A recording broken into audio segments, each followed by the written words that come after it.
विषमुक्त अन्न रसायनमुक्त शेती या अभियानामध्ये मी स्वागत करतो ग्रीन प्लॅनेट बाय प्रोडक्ट या कंपनीतर्फे।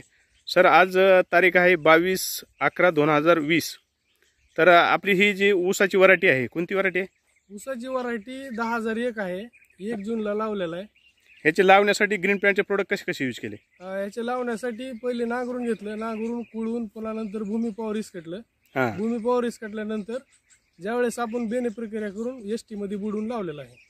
एसटी मध्ये लावलाय आणि पुन्हा त्याला उगवल्यानंतर 21 दिवसानंतर कोणता स्प्रे घेतला? 21 दिवसानंतर ग्रो नायट्रोकिंग आणि स्प्रेडॉल 90 स्टिकर वापरलं त्याच्यामध्ये कंपनीचा। बरं ह्याचे आळवणी पण तुम्ही जीवामृत पण केले? जीवामृत साठी तुम्ही प्रीमियम वापरलं त्याच्यामध्ये आणि ग्रो नायट्रोकिंग टाकले।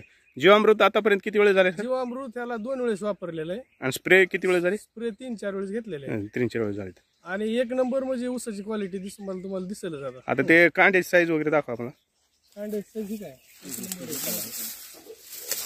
1 2 3 4 5 6 7 8 9 10 11 12 13 14 आणि 15 पूर्ण कांडे दाखवतो मी दिसत नाही पूर्ण कितीच्या वर साईज आहे।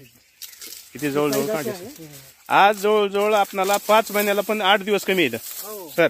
5 महिन्याला पण 8 दिवस कमी येतं बरोबर आहे। पण ह्याचं उंची पण चांगली आहे, ग्रीनरी पण चांगली आहे, ग्रोथ 1 नंबर आहे। ग्रोथ 1 नंबर झालाय। बरं इतर जे शेतकरी आहेत त्यांच्यापेक्षा ग्रीन प्लॅनेटचे जे तुम्ही प्रोडक्ट वापरले त्याच्याबद्दल समाधानी आहेत? समाधानी आहेत आणि मी शेतकऱ्याला दुसऱ्याला सांगू इच्छितो की जास्तीत जास्त ग्रीन प्लॅनेट वापरा, शेतकऱ्याचा फायदा होईल याच्यामध्ये आणि जमिनीचं पण वाढेल आणि आपली जमीन वाचल। रासायनिक खतामुळे जमिनीचा म्हणजे नापीक व्हायला लागलेली। जे आपलं गाव आहे मसा, कळंब तालुका, उस्मानाबाद जिल्हा, तर हे प्रोडक्ट तुम्हाला माहिती कोणी सांगितली? आम्हाला ह्याची पूर्ण माहिती सुतार साहेबांनी सांगितलेली आहे। सर तुमचा मोबाईल नंबर सांगा, नाव सांगा पूर्ण। मी महादेव रामकृष्ण सुतार, राहणार कळंब। माझा मोबाईल नंबर आहे 81 49 08 19 10। ठीक आहे। विषमुक्त अन्न रसायनमुक्त शेती या अभियानामध्ये तुम्ही सामील झाल त्याच्याबद्दल मी ग्रीन प्लॅनेट बाय प्रोडक्ट या कंपनीतर्फे तुमचे धन्यवाद मानतो सर।